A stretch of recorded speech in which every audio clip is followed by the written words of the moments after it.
And, so that wasn't necessarily the carrot. It was the stick of probably losing what he already had. Sure. And I think one of the differences in people that come back from that versus people that make that their theme song, right, or their life story, I did great until I lost it all, is that they didn't accept that. He didn't accept that 2007, 8, and 9 was going to be his new reality. He did something about it. He created something significant instead of just accepting it. This goes back to what we were just talking about. A lot of people that are attracted to the negative news and the negative housing about headlines are the ones that emotionally did not ever come back from, some previous hardship. And what they're trying to do is they're trying to rationalize, in our humble opinion as real estate coaches, so take that for what it's worth, but it does seem to make sense. They're trying to rationalize never actually committing to the accomplishment of a specific goal, because in their minds they're saying, subconsciously perhaps, why should I actually double down on today if I believe tomorrow is going to be a shit show? That's right. It's almost like a negative confirmation bias. Yeah, and they're using it as an excuse. And so, but here's the other thing, and I really love the fact that he talked about this on our podcast, which I hadn't heard anyone talk about before, is it was a number of years before they actually started getting significant numbers. In terms of agents. It didn't just instantly take off. Right. And he actually said the real, parity point, if you will, is when Gene Frederick became involved with EXP. And once Gene Frederick became involved, you could see the growth that came from that, from all the people he knew and influenced, and people, he was like the good housekeeping seal of approval for a lot of people. I think he was the number one, recruiter at Keller Williams. I don't remember the whole story. But when he joined EXP and he joined Glenn, that's when, and then he, Glenn talked about some other people that were also influential in the massive growth of the company. But again, it was one of those things, so it was at that point of his life. He used that time of hardship to really essentially ignite his own rocket ship. And then, this is the thing I thought was really fascinating. He didn't give up too soon.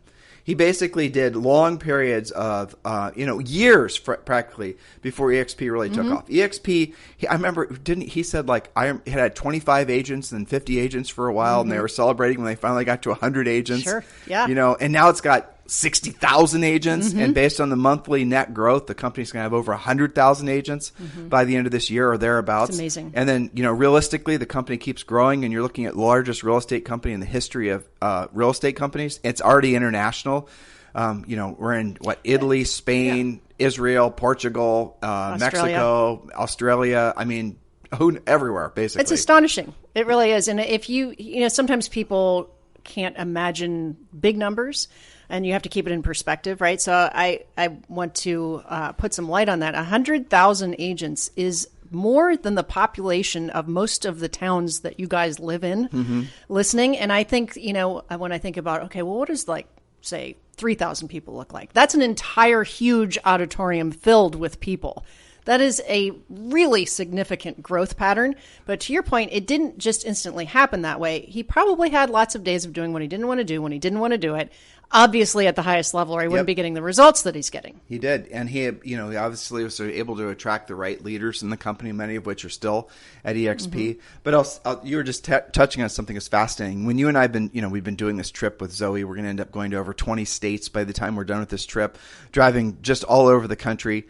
And it's really fun to see the EXP signs. And it does honestly remind me of when Keller Williams was first getting big in the 90s.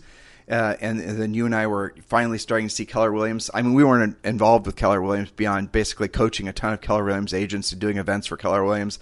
Julie was a Keller Williams agent for maybe a month. I mean, that was the extent of it. We were with RE/MAX our whole careers, basically.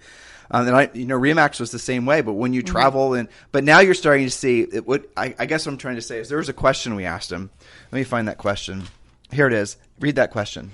In business school, we learned about the something called the stages of product maturity, which is how a new product or a model actually evolves. And there's 4 stages. These are kind of self-explanatory. The first one is innovators. Then you have early adopters. Then you have an early